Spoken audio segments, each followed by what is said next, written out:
조심하는 마음 속에 활달한 멋을 지녀라.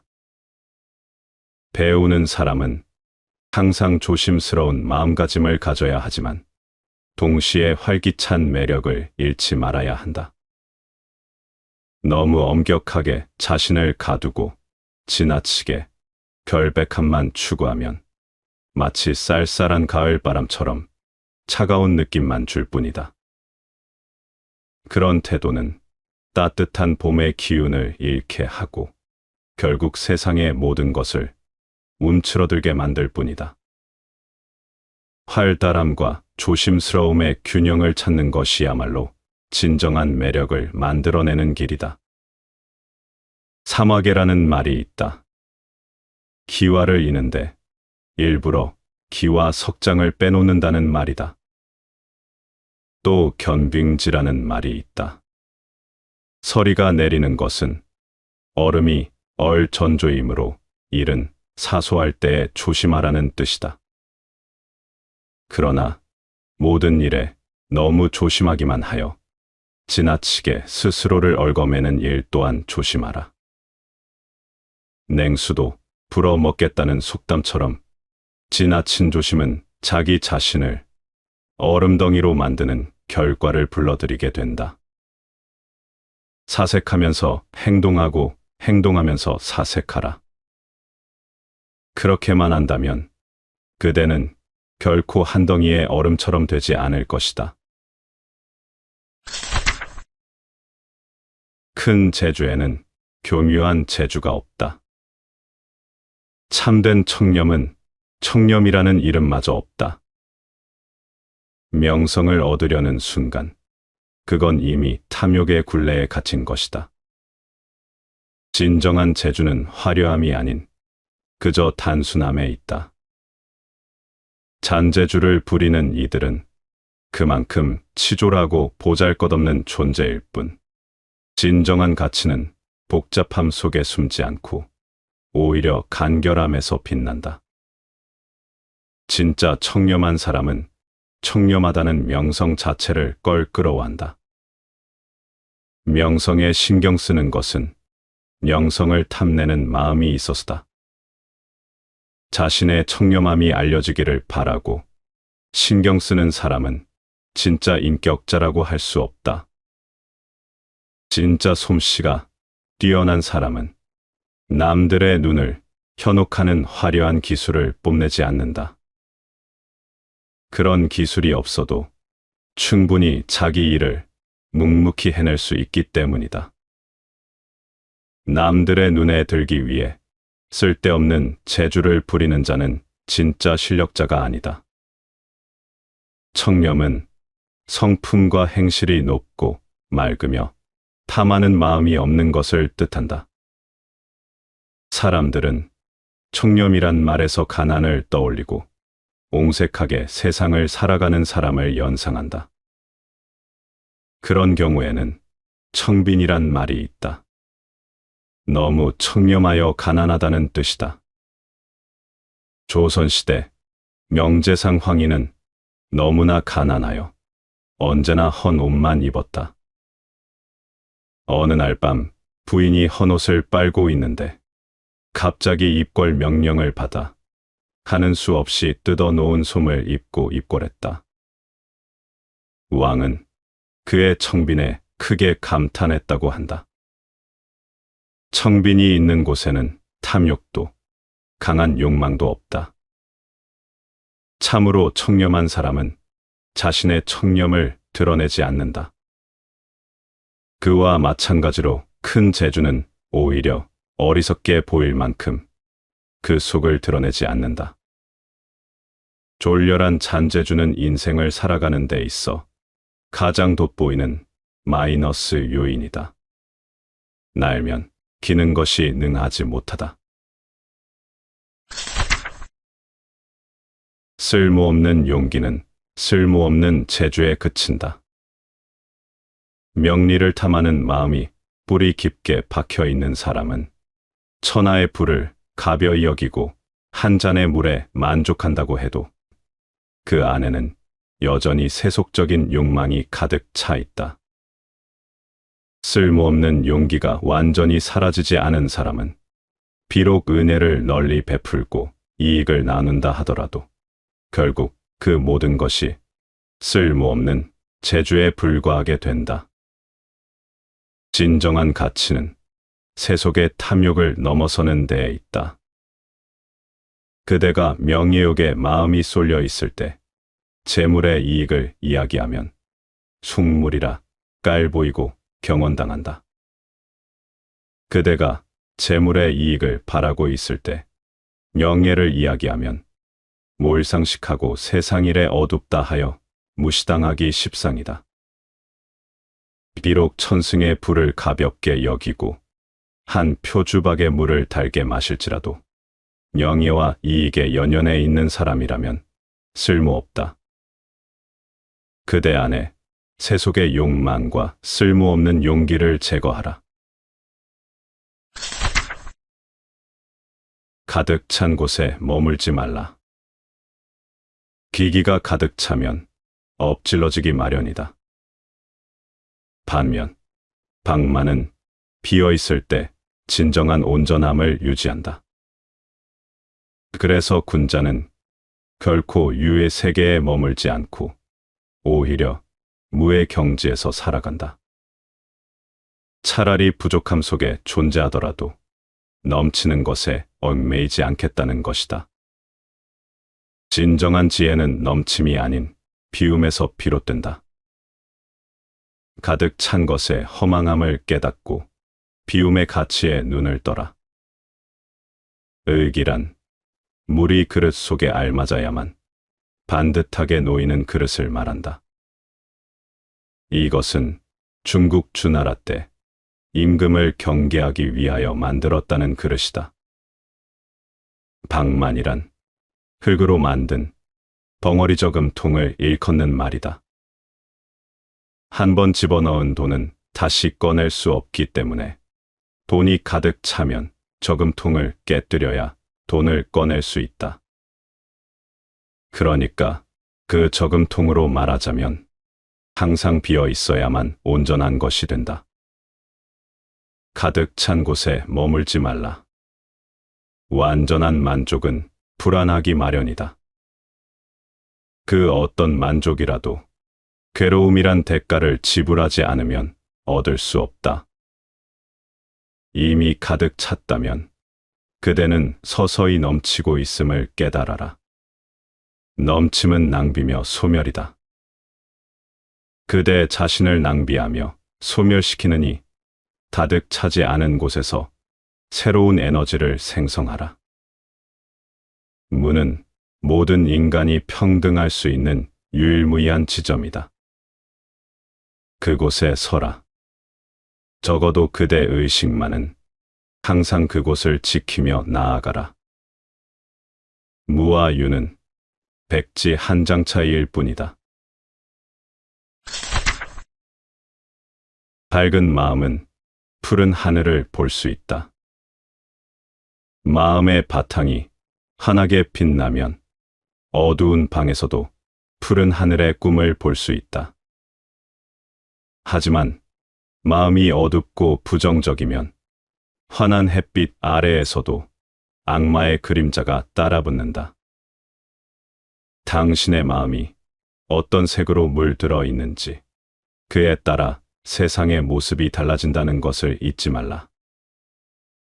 밝은 마음은 희망의 빛을, 어두운 생각은 두려움의 그림자를 불러온다.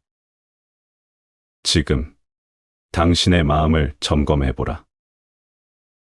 모든 것은 마음에 달려 있다. 마음이 바르고 당당하다면 어두운 방 안에서도 밝고 푸른 하늘을 보는 것과 같이 마음이 환하다. 주변 환경에 마음을 빼앗기지 않고 항상 충만하다. 자기의 리듬대로 살아가는 것이다. 생각이 어둡고 어리석은 사람은 모든 것을 의심하고 두려워한다. 환한 대낮에도 음습한 지하 동굴에서 사나운 귀신을 만나는 것과 같다. 옛사람들은 비단결같이 곱고 아름다운 마음을 가진 사람을 일컬어 금수지장이라고 불렀다. 또 마음이 아주 명백한 이를 비유하여 밝은 해와 같다는 뜻으로 유여교일이라고 했다. 마음이 밝은 사람이 만나는 나무나 바위, 바다, 꽃이나 한 줌의 흙까지 모든 것들은 밝은 빛을 낸다. 아리스토텔레스는 이렇게 말했다. 본다는 것은 보는 사람 속에 있고, 사고는 사고하는 사람 속에 있으며, 또 생명은 정신 속에 있으므로 행복 역시 정신 속에 있다고 말할 수 있다. 행복이라는 것도 한 종류의 생명이기 때문이다. 어둠 속에서도 밝은 마음으로 푸른 하늘을 보라. 그대를 향한 길이 펼쳐져 있음을 볼 수 있다. 그것이 그대의 마음이며 그대가 만들어낸 빛이다.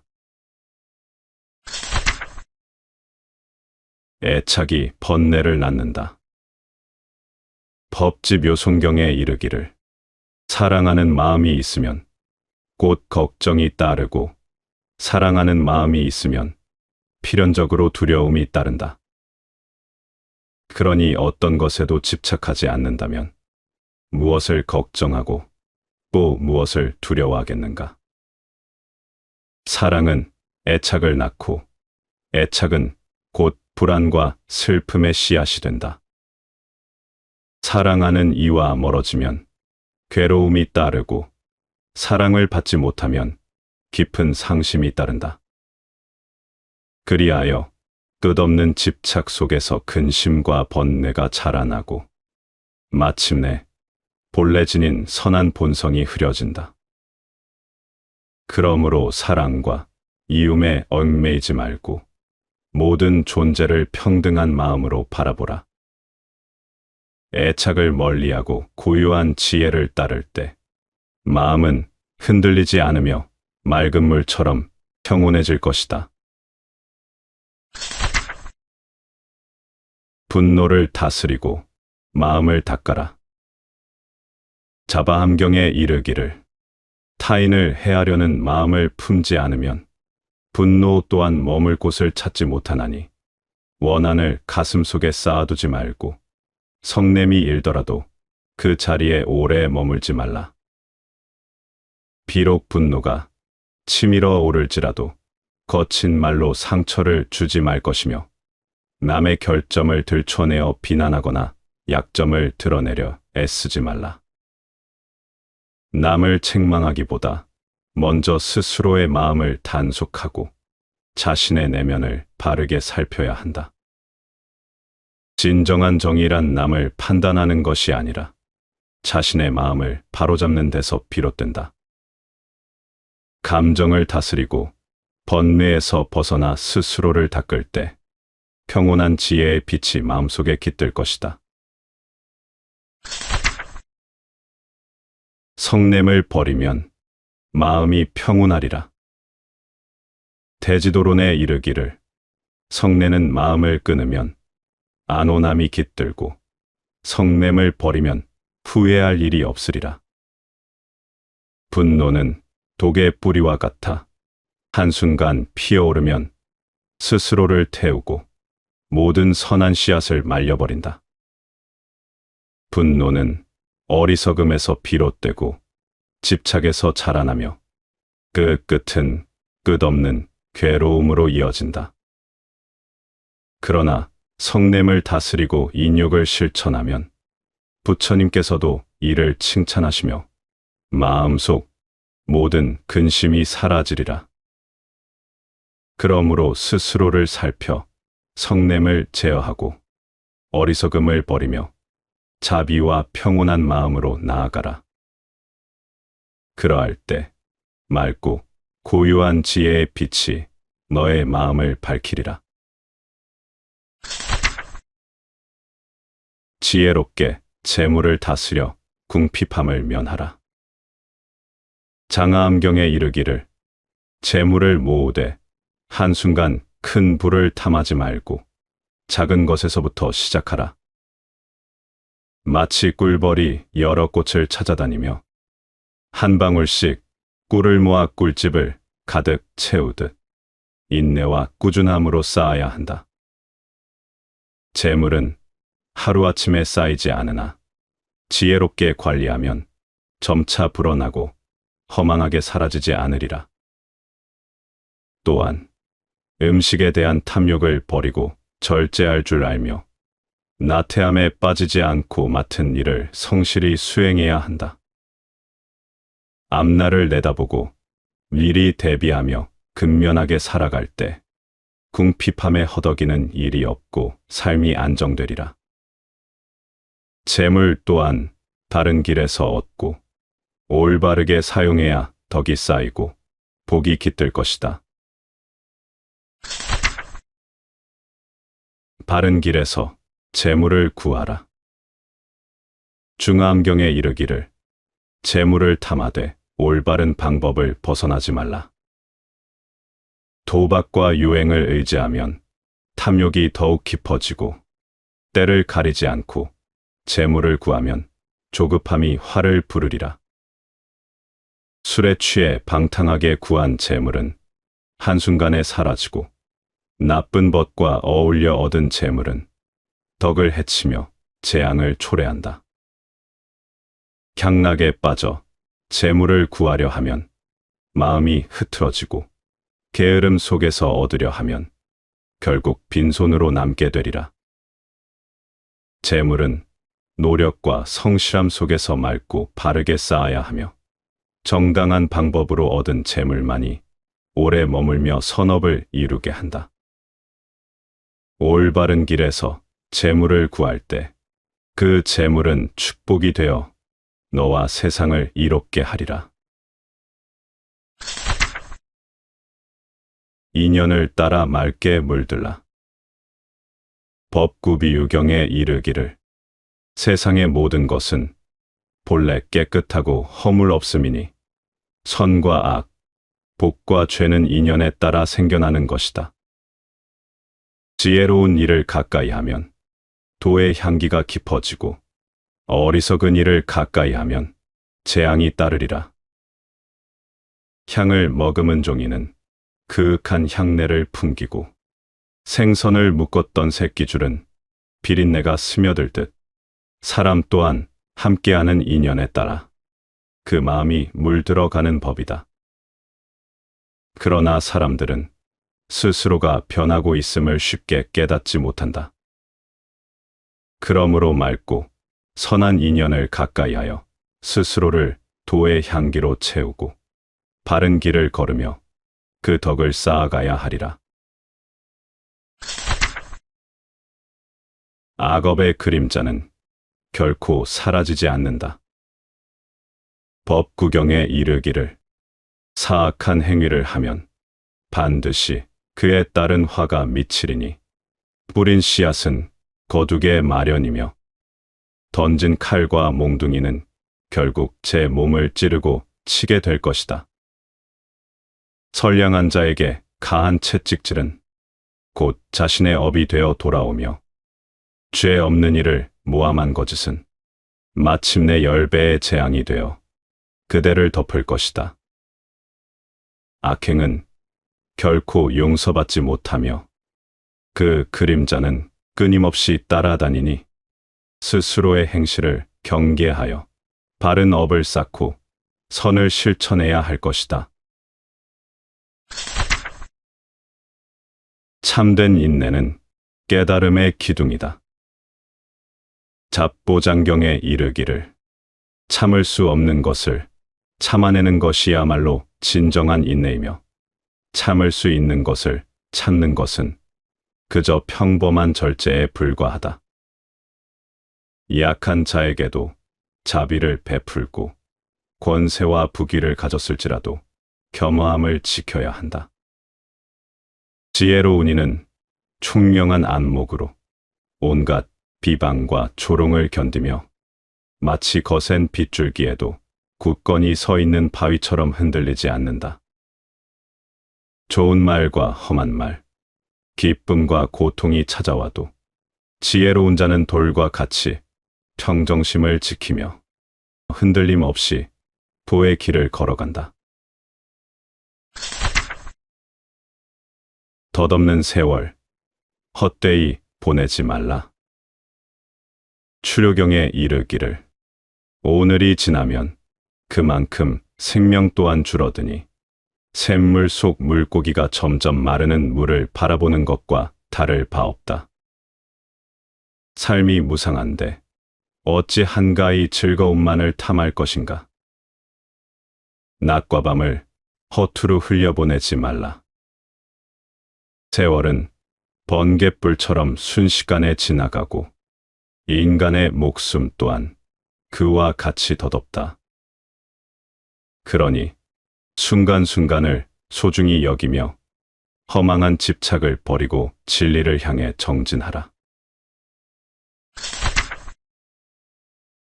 현재에 충실하라. 본생경에 이르기를 지나간 일에 집착하여 슬퍼하지 말고 다가오지 않은 미래에 헛된 기대를 두지 말라. 오직 지금 이 순간에 온 마음을 다하여 살아갈 때 삶은 찬란한 빛을 발한다. 과거를 한탄하고 미래를 탐하는 어리석음은 마음을 시들게 하니 마치 뿌리째 꺾인 갈대가 메마름을 피할 수 없는 것과 같다. 현재를 놓치지 말라. 순간을 온전히 살아가는 이에게만 진정한 평온과 깨달음이 깃들 것이다. 노력하면 누구나 성인군자가 될 수 있다. 사람이 하루라도 도덕적인 삶을 살고자 노력한다면 그가 도덕을 실천할 힘이 없다는 말을 나는 믿지 않는다. 적어도 나는 아직 이런 일이 있었다는 말은 듣지 못했다. 지금 자신이 어떤 모습이라고 하더라도 도덕적인 사람이 되는 것, 인격을 수양하는 것을 포기하지 않아야 한다. 돌이킬 수 없는 범죄를 저질렀거나 양심에 어긋나는 행동을 많이 했다고 하더라도 마찬가지다. 인간다운 삶의 길을 제시한 성인들과 똑같이 되기는 힘들더라도 그 길을 따라가다 보면 바뀔 수 있다. 앞으로 수천 년의 시간이 지나더라도 인간이 지닌 근본적인 문제는 변하지 않는다. 정말 중요한 일에 힘쓰는 것이 현명하다. 하다가 도중에 그만두고 스스로 한계를 짓기 때문에 인의 실천이 어려운 것이지 결코 능력이 부족한 것이 아니다. 진리를 추구하는 삶을 살아라. 어떤 사람이 아침에 이미 지혜를 배워 얻었다면 해가 기울기 전인 저녁에 죽는다고 해도 달게 여길 것이다. 몸을 유지하기 위해서 생존에 집착하고 당장 자신에게 이익이 되는 것이 아니면 들여다보려 하지 않는 것이 대다수 인간의 삶이다. 그만큼 우주와 인간에 대한 이치나 진리를 추구하는 사람이 드물다. 나쁜 옷과 음식을 부끄러워하지 말라. 이미 엄숙한 학문 연구에 온 힘을 다하고서도 오히려 자신이 거친 음식을 먹고 값싼 의복을 입는 처지를 부끄럽게 생각하는 신사와는 더불어 인간의 길을 담론하는 것은 아무런 의미가 없는 일이다. 삶의 이치를 깨우치는데 힘쓰는 사람이라면 자신의 마음, 말과 행동이 양심에 어긋나는 경우에만 수치심을 느껴야 한다. 허상에 불과한 겉모습이 남의 눈에 어떻게 비칠까 전전긍긍하고 스스로 부끄러워한다면 말로만 도를 구한다고 하는 것에 불과할 뿐이다. 그런 사람은 진정한 배움의 자세를 갖췄다고 할 수 없다. 진짜 공부를 하는 사람들은 소탈하다. 남의 눈보다 양심의 눈에 더 주의를 기울인다. 무엇이 정말 부끄러운 것인지 아는 사람이 진정한 군자라 할 수 있다. 정의와 양심을 기준으로 삼아라.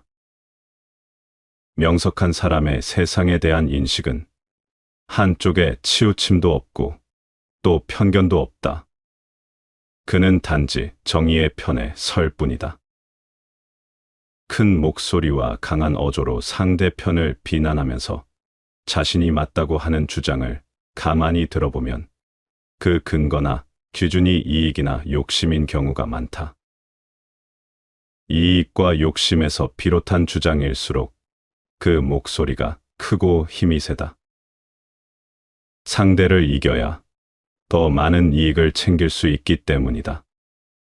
정의와 양심을 기준으로 판단하는 사람은 이익을 논하는 대부분의 세상 일에 대해 초연하다. 꼭 이것이 맞고 저것이 맞다 할 이유가 없는 것이다. 기준이 다르기 때문이다. 하지만 군자는 의롭지 않은 일에 대해서는 오히려 더 단호하다. 어떤 가치관을 가질 것인가? 명석한 사람은 도덕적 품성에 주목하며 어리석은 사람은 오직 자신의 사회적 지위에 주목한다. 명석한 사람은 공정함을 기대하며 어리석은 사람은 오직 편을 들어 감싸기를 바란다. 사람은 자신만의 가치관에 따라 살고 가치관에 따라 죽는다. 어떤 가치관을 가졌는가에 따라 삶의 드라마가 달리 펼쳐진다. 가치관이 한 사람의 운명이자 모든 것이라고도 할 수 있다. 올바른 사람이 되기 위해서는 의리와 양심을 지키려 노력해야 한다. 편안함이나 이익도 물론 필요하다. 하지만 그것은 살아가기 위한 수단일 뿐이다. 인간이 추구해야 할 궁극적인 가치는 아니다. 무엇에서든 배우려고 하라. 남의 선한 점을 보면 나의 선한 점을 찾고 남의 악한 점을 보면 나의 악한 점을 찾아라. 이와 같이 하면 장차 이로움이 있다. 다른 사람은 나를 비춰주는 거울이다. 상대의 선한 모습은 내 안의 선을 보여주고 악한 모습은 내 안의 악을 보여주는 것이다. 어떤 상황에서든 배우려고 하면 결국 자신에게 이로움이 있다. 아우구스티누스는 자기보다 어리석은 사람을 만났을 때 그들을 경멸해서는 안 된다고 말했다. 그러면서 그는 다음과 같이 강변했다. 전심전력으로 자기 자신을 충실히 하기 위해 힘쓰라. 우리는 남의 마음과 성격을 바꿀 수는 없지만 자기 자신은 바꿀 수 있다. 자기 의사에 복종시킬 수 있는 것은 자기 자신뿐이다. 어찌 남이 내 비위를 맞춰주지 않는 것은 탓하면서 자신의 몸과 마음을 자기 뜻대로 복종시키려고는 하지 않는가? 타인의 선행을 바라보지만 말고 타인의 선행 속으로 파고들라. 그리하여 나 자신의 선을 찾으라. 타인의 악행을 바라보지만 말고 그 타인의 악행 속으로 파고들라. 그리하여 그대 자신의 악을 놓치지 마라. 그것이 나 자신을 찾고 돕는 길이다. 선악계오사라는 말이 있다. 선한 사람과 악한 사람 모두가 나의 스승이라는 뜻이다. 자만하지 마라. 자부하지 말고 자화자찬하지 마라. 그것이야말로 자기 자신을 너무나도 모르고 있다는 증거이다. 단테가 말했다. 마음을 불사르는 세 가지 불꽃이 있다. 그것은 자만과 질투와 인색함이다. 남을 포용하는 큰 그릇이 되어야 한다. 대장부는 마땅히 남을 용서할지언정 남의 용서를 받는 사람이 되어서는 안 된다. 경행록의 말이다. 리더는 특정 분야에 역량이 뛰어난 사람이기보다는 뛰어난 사람들이 함께 일할 수 있는 환경을 만들어주는 사람이다. 커다란 그릇에는 여러 종류의 음식을 놓을 수 있고 작은 그릇에는 한두 가지 음식밖에 놓지 못하듯이 리더의 그릇이 크면 다양한 사람을 포용할 수 있지만 그렇지 않으면 많은 사람을 포용할 수 없다. 모든 사람이 리더가 될 수는 없다. 전문가의 특성을 가진 사람도 필요하다. 하지만 리더의 길을 선택했다면 마땅히 다른 사람을 포용할 수 있는 마음의 그릇을 키워야 한다. 사람들이 모여서 살아가는 세상에는 저마다 저지르게 되는 과오와 죄악이 줄을 잇기 마련이다. 그러기에 사람이고 죄악의 부스러기들을 용서할 수 있기 때문에 사람인 것이다. 남의 용서를 받는 사람이라면 그는 이미 죄인이다. 용서받았다고 해서 저지른 죄가 없던 것이 되지는 않는다. 죄를 저지른 사람을 용서한 것뿐이다. 그래서 남으로부터 용서를 받는 사람이 되지 말라는 것이다. 모든 죄는 벌을 함께 가지고 온다. 용서 자체가 벌이다. 용서받는다는 사실만으로도 얼마나 엄청난 괴로움인가. 절대 교만하지 말아야 한다. 자신을 귀하게 여겨 남을 천대하지 말고 자신을 크다 여겨 남이 작다 업신여기지 말고 자신의 용맹을 믿고서 적을 가볍게 여기지 말아야 한다. 강태공의 말이다. 태공은 높은 덕망과 재주를 가졌으면서도 가난하게 살면서 평생 때를 기다린 인물이다. 그는 노인이 다 되어서야 주문왕을 만났고 이후 주문왕의 아들 주무왕을 도와 상나라를 멸망시키고 주나라를 세웠다. 자신만을 귀하게 여기고 남을 천하게 여기면서 자신을 크다 생각하고 남을 업신여기면 상대는 원한을 품고 마음을 열지 않는다. 같은 편이라 하더라도 전장에서 나를 구해주지 않는다. 내부에 적을 만드는 것이다. 자신의 용맹만을 믿고 적을 가볍게 여기면 적에게 쉽게 당할 수 있다. 겸손이란 남을 높이고 자기를 낮추는 것을 말한다. 그것은 예의일 수도 있고 인성일 수도 있다. 그러나 겸손은 예의이기 전에 인성에서 비롯되는 것이 보다 바람직하다. 예의일 때는 가식적인 겸손을 만들 수도 있지만 그것이 인성일 때, 즉 사람의 타고난 성품에서 비롯될 때는 결코 가식적인 것이 만들어질 수 없기 때문이다. 병에 가득 찬 물은 휘저어도 소리가 나지 않는다. 나를 귀하게 만들고 싶다면 남을 더 귀하게 대하라. 나의 그릇이 크다고 생각하고 싶다면 남의 자금을 오히려 포용으로 감싸 안으라. 톨스토이가 말했다. 겸손하라. 진실로 겸손하라. 그대는 아직도 위대하지 못하다. 진실로 겸손함. 그것이 바로 자기 완성의 토대가 될 것이다. 남의 허물을 입 밖에 내지 말라. 남의 과실을 들으면 부모님의 이름을 들은 것처럼 하여 귀로 들을지라도 입 밖으로 내지 말라. 마원의 말이다. 다른 사람의 단점이나 과실을 말하는 행동에는 그를 깎아내리면서 우월감을 느끼려는 의도가 있다. 남의 허물을 이야기하면서 자기는 남을 더 존중하는 태도를 가진 사람인 것처럼 포장한다. 이런 행동은 자기의 발전에 전혀 도움이 되지 않는다. 남의 단점이나 과실을 보면 나에게는 그런 점이 없을지 살펴보고 자신을 변화시키는 계기로 삼는 것이 인격이 성숙한 사람의 행동이다. 톨스토이는 과실이야말로 사람들을 결합시키는 힘이라고 말했다.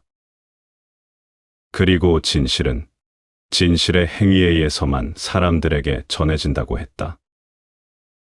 사람들마다 저지르는 크고 작은 과실들이 사람들을 결합시킨다는 것은 그 과실 속에 가장 인간적인 채취가 들어있기 때문이다. 세상 사는 이야기 속에 인간미가 있고 진정한 삶이 있다. 그렇기 때문에 과실은 사람들을 결합시키는 힘을 갖는다. 그래서 인간을 과실의 아들이라고 하는지도 모른다. 타인의 과실 앞에서 숙연해질 줄 알아야 한다. 그것은 곧 나의 과실일 수도 있기 때문이다. 때로는 사람의 덕행보다 그 사람이 저지른 과실에서 더 많은 것을 배울 수 있다. 피터 드러커는 현대의 경영에 이렇게 썼다. 사람은 과실을 저지르면서 여러 가지 일을 터득해 나간다. 과실이 많으면 많을수록 그 사람은 이전보다 나아진다. 그만큼 경험을 통해 성숙해지기 때문이다. 나는 한 번도 실책이 없는 사람, 그것도 큰 잘못을 저질러 보지 않은 사람을 최상급의 직책으로 승진시키지 않는다. 다른 사람의 선함에 기뻐하라. 다른 사람에게 비방을 듣더라도 화내지 말고 다른 사람에게 칭찬을 듣더라도 기뻐하지 말 것이며 다른 사람의 허물을 듣더라도 그것에 동조하지 마라. 다른 사람의 선한 점을 들으면 화답하고 함께 기뻐하라. 선한 사람 보기를 즐기고 선한 일 듣기를 즐기며 선한 말 하기를 즐기고 선한 뜻 행하기를 즐겨하라. 남의 나쁜 것을 들으면 가시 돋친 나무를 짊어진 것처럼 하고 남의 착한 것을 들으면 향기 좋은 난초를 몸에 지닌 듯이 하라. 소강절의 말이다. 다른 사람이 나를 비방하더라도 그것은 하나의 의견에 지나지 않는다. 그 사람의 관점에서 나를 바라보고 판단한 것일 뿐이다. 그것에 화낼 필요 없다. 칭찬도 마찬가지다. 남들의 칭찬은 실제 본질과는 무관한 주관적인 판단에 의한 것이다. 괜히 우쭐할 일이 아니다. 즉, 나에 대한 남들의 평가에 일희일비하지 말아야 한다는 것이다. 다른 사람의 단점을 듣고 그에 동조하여 같이 욕하는 사람은 발전이 없다. 남의 선한 점을 듣고 함께 기뻐하면서 그 선함을 북돋는 것이 현명한 행동이다. 대왕이시여, 이 세상에는 네 종류의 인간이 있습니다. 어둠에서 어둠으로 가는 인간들, 어둠에서 빛으로 가는 인간들, 빛에서 어둠으로 가는 인간들, 빛에서 빛으로 가는 인간들이 그것입니다. 석가모니 언행록 자바함경에 나오는 이야기다. 그러면서 부처님은 네 종류의 인간들을 다음과 같이 정의했다. 천한 집안에서 태어나 가난한 생활을 하고 나쁜 행동을 하고 입으로는 더러운 말만 하며 나쁜 마음을 품고 있는 사람. 그리하여 나쁜 업을 지니고 죽은 후에도 나쁜 곳에 가는 사람들이 어둠에서 어둠으로 가는 사람이다. 천한 집안에서 태어나 가난한 생활을 하지만 좋은 일을 하고 좋은 말을 하고 좋은 마음을 품는 사람. 그리하여 이 세상에서 좋은 업을 계속하고 죽은 후에는 좋은 곳에 태어나는 사람이 어둠에서 빛으로 가는 사람이라고 했다. 고귀한 집안에서 태어나 부유하고 행복한 생활을 하지만 몸과 입과 마음의 세 가지 업에 있어서 그릇된 일을 하는 사람. 그리하여 이 세상에서는 악업을 계속하고 죽어서는 나쁜 곳에 떨어지는 사람이 빛에서 어둠으로 가는 사람이라고 했다. 마지막으로 고귀한 집안에서 태어나 부유하고 행복한 생활을 하며 몸과 입과 마음의 세 가지 업에 있어서 좋은 일을 하는 사람. 그리하여 좋은 업을 쌓고 죽어서 선한 곳에 가는 사람을 빛에서 빛으로 가는 사람이라고 구분했다. 인간이 신을 원할 때 신을 만날 수 있다. 그러나 인간이 동물을 원할 때는 동물이 될 수밖에 없다. 선과 악은 동전의 양면에 지나지 않는다. 모든 선행을 사랑하고 기뻐할 줄 알라. 그러면 결코 어둠에서 어둠으로 가지 않고 빛에서 빛으로 가게 되리라. 부지런히 노력하고 매사 조심하라. 부지런함은 값을 매길 수 없는 보배요. 조심함은 몸을 보호하는 부적이다.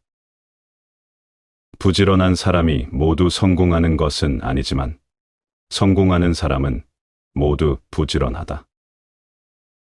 부지런함은 기본이다. 여기에 긍정적인 마음, 뚜렷한 목표의식, 피나는 노력, 행운 등이 함께해서 성공할 수 있다. 부지런함은 성공의 바탕이고 값을 매길 수 없는 보배다. 소위 성공했다는 사람도 순간의 방심으로 모든 것을 잃는 경우가 있다. 조심하지 않아서 그렇다. 사회적으로 성공한 사람들이 성적으로 부적절한 행동을 하거나 다른 사람에게 갑질을 하다가 다닥으로 떨어지는 일이 비일비재하다. 사람은 어떤 상황에서든 몸과 마음을 삼가고 조심해야 한다. 그것이 몸을 보호하는 부적이다. 두 팔을 잃은 한 노르웨이 사람이 장애자로는 처음으로 남의 도움 없이 100kg의 썰매를 끌고 남극에 도달하는 데 성공했다. 54일 동안 1320km를 걷는 험난한 원정이었다. 그의 용기와 집념과 근면이 남극 원정을 성공케 한 것이다. 디즈레일리가 말했다. 성공의 비결은 원하는 것이 일정하고 변하지 않는 데에 있다. 성공하지 못하는 이유는 처음부터 끝까지 한 길로 가지 않았기 때문이지 그 길이 험악해서가 아니다. 한마음 한뜻은 쇠를 뚫고 만물을 굴복시킨다. 신은 항상 부지런한 사람의 편이다. 그대가 스스로를 근면하다고 생각한다면 그대는 이미 행복과 휴식의 언덕을 절반쯤 오른 것이나 다름없다. 성실한 마음과 온화한 기운을 지녀라.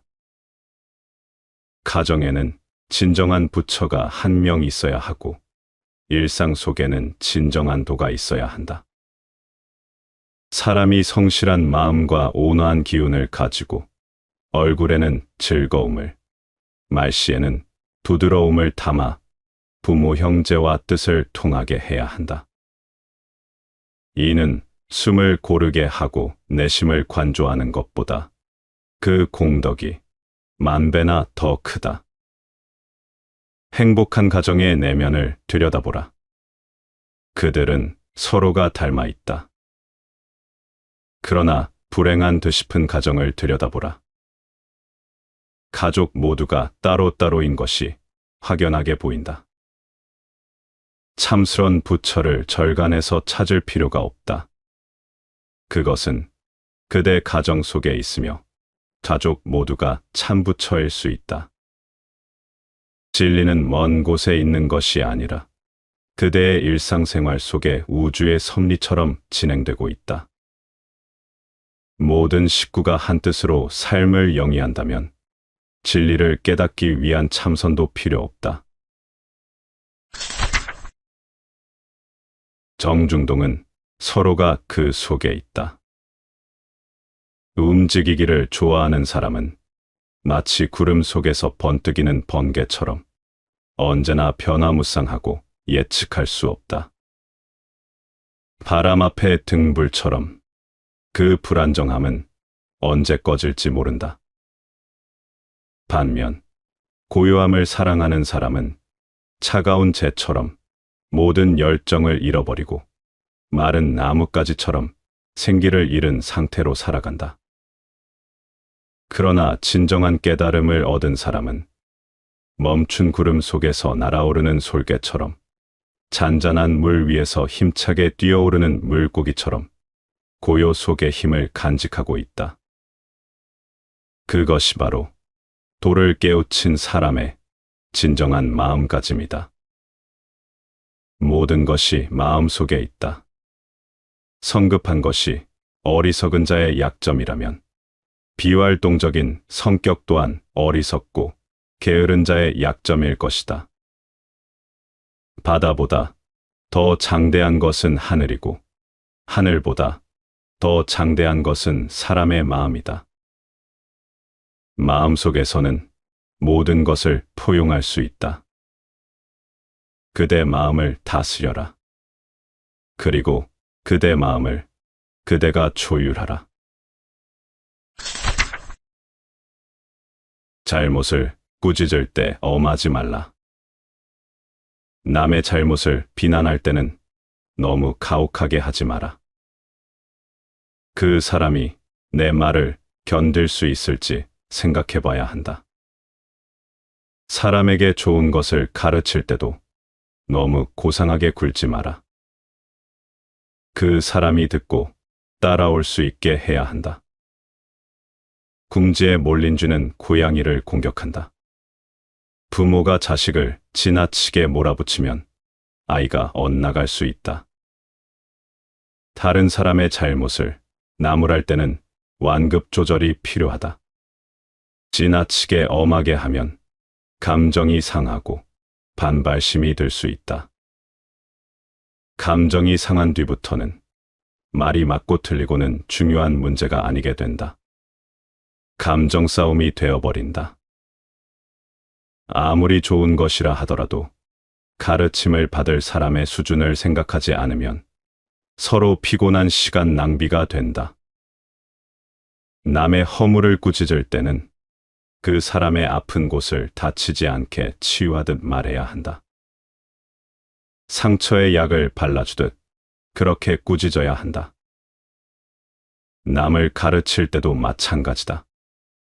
상대가 알아들을 수 없는 내용을 아무리 그대의 유식한 언어로 들려주어도 그에게는 통하지 않는다.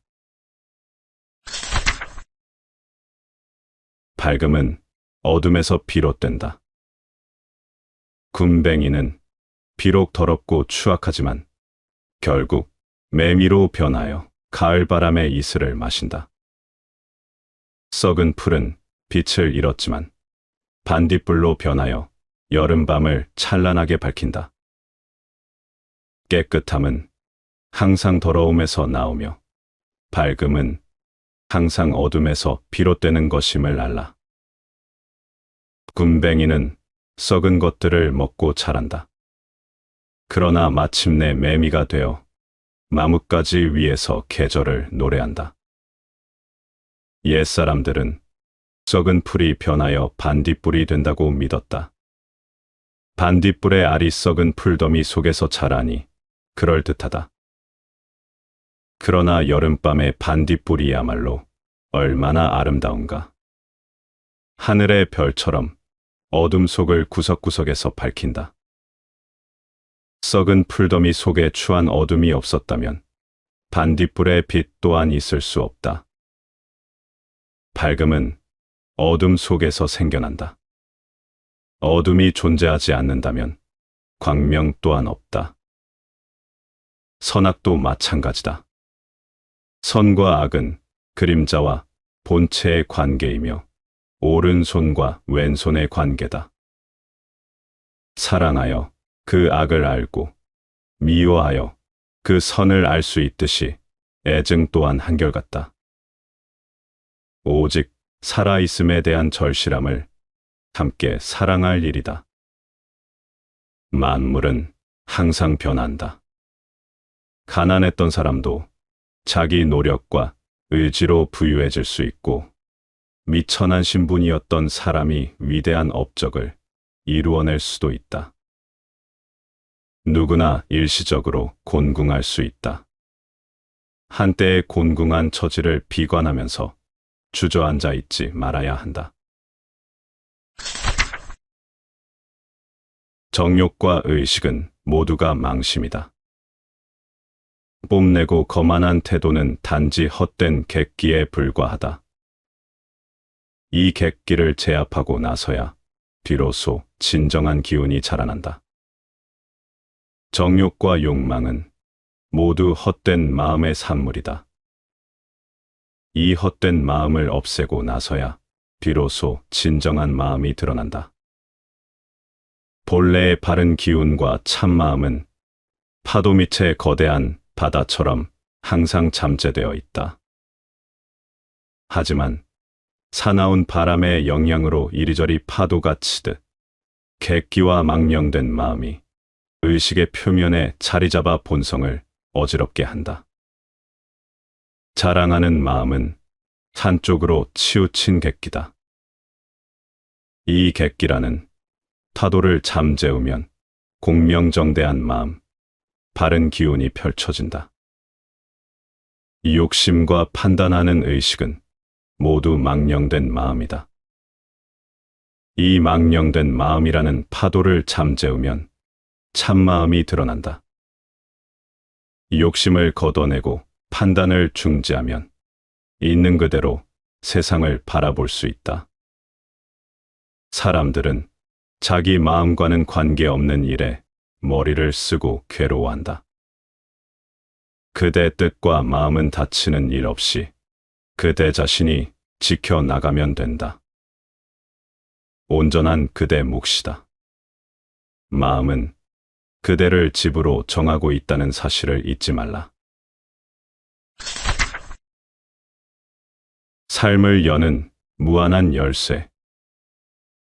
아름다움에 대한 진정한 이해는 사랑을 깨닫는 길이다. 아름다움은 외면이 아닌 내면의 평화에서 우러난다. 이를 이해한 자는 사랑을 실천할 수 있다. 사랑이란 단순히 감정이나 행동이 아니라 삶의 근본적인 실천이다. 우리가 살아가는데 가장 중요한 것은 친절이다. 오늘의 친절을 내일은 더 깊이 실천하고 그 다음 날도 더 진실되게 살아야 한다. 친절은 끝이 없고 매일 새롭게 이루어지는 실천이다. 사랑은 모든 존재를 향한 자비에서 시작된다. 자비는 곧 깨달음으로 향하는 길이므로 자비심을 갖추지 않으면 진정한 깨달음에 이를 수 없다. 친절이 없다면 사랑은 그저 공허한 말에 불과하다. 그러나 진정한 사랑과 자비는 고통을 덜어주고 모든 존재를 아우르는 힘이 된다. 이 작은 실천들이 모여 우주를 새롭게 변화시키고 궁극적으로는 깨달음에 이르게 한다. 우리 내면의 평화가 외부의 사랑으로 나타날 때 우리는 비로소 진정한 자아를 발견하게 된다. 내려놓음의 지혜. 행복은 필요한 것을 얼마나 소유했느냐가 아니라 불필요한 것에서 얼마나 자유로운가에 달려 있다. 마음이 가벼울 때 비로소 행복은 그 자리를 찾는다. 인간의 집착은 끝이 없고 소유는 결코 만족을 보장하지 않는다. 지나친 소유욕은 마음을 어지럽히고 결국 스스로를 속박한다. 반대로 적게 가지면서도 삶의 기쁨과 순수성을 잃지 않는 자야말로 진정으로 삶을 아는 사람이다. 불교에서는 무소유의 가치를 강조한다. 무소유란 모든 것을 버리라는 뜻이 아니라 필요 이상의 것에 집착하지 않는 태도다. 소유에 대한 집착이 사라질 때 우리는 사물의 본래 가치를 온전히 바라볼 수 있다. 물질이 아닌 마음을 다스리는 것이 곧 자유이며 자유로운 마음이야말로 가장 큰 행복이다. 내려놓음 속에서 삶의 참된 풍요를 발견할 때 우리는 존재 자체로 충만해진다. 진정한 자유로 가는 길. 무소유란 아무것도 갖지 않는 것이 아니다. 그것은 빈궁함을 의미하는 것이 아니라 불필요한 것에 얽매이지 않는 삶의 태도를 가리킨다. 가진 것이 많을수록 집착이 커지고 집착이 깊을수록 마음은 더욱 무거워진다. 반면 꼭 필요한 것만을 지니고 살아가는 이는 홀가분한 자유를 누린다. 소유를 줄인다는 것은 단순한 절제가 아니라 삶을 더욱 본질적으로 바라보는 지혜로운 선택이다. 불교에서는 소욕지족을 강조한다. 적게 욕심내고 가진 것에 만족할 때 비로소 우리는 진정한 부유함을 경험한다. 선택한 가난은 결핍이 아니라 깨달음의 과정이며 넘치는 부보다 더 깊은 가치를 지닌다.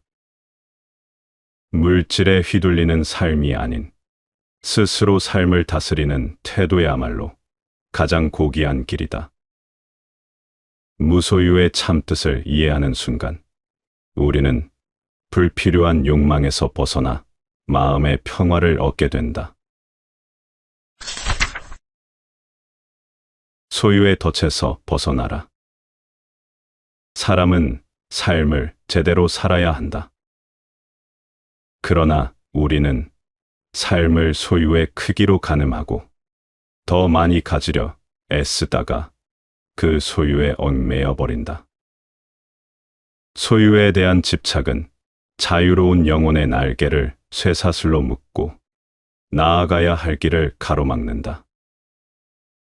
무엇인가를 갖고 싶다는 욕망이 지나치면 그것은 이미 우리를 병들게 하고 영혼을 갉아먹는다. 삶의 가치는 얼마나 많이 가졌느냐가 아니라 얼마나 깊이 존재하느냐에 있다. 풍요로움이란 물질을 쌓아 올리는 것이 아니라 내면을 채우는 것이다. 욕망을 쫓아 무언가를 더 얻으려 하기보다 불필요한 것을 덜어내야 한다. 비울수록 가벼워지고 가벼워질수록 우리는 더욱 자유로워진다. 텅 빈 공간에서 맑은 울림이 퍼지듯 집착을 내려놓을 때 비로소 우리 영혼은 가장 순수한 소리를 낼 수 있다. 그러므로 삶을 채우려 하기보다 비울 줄 알아야 한다. 자유는 비움에서 시작되기 때문이다. 필요한 것만 남겨라. 사람은 필요에 따라 살아야지 욕망에 따라 살다 보면 끝없는 결핍에 시달리게 된다.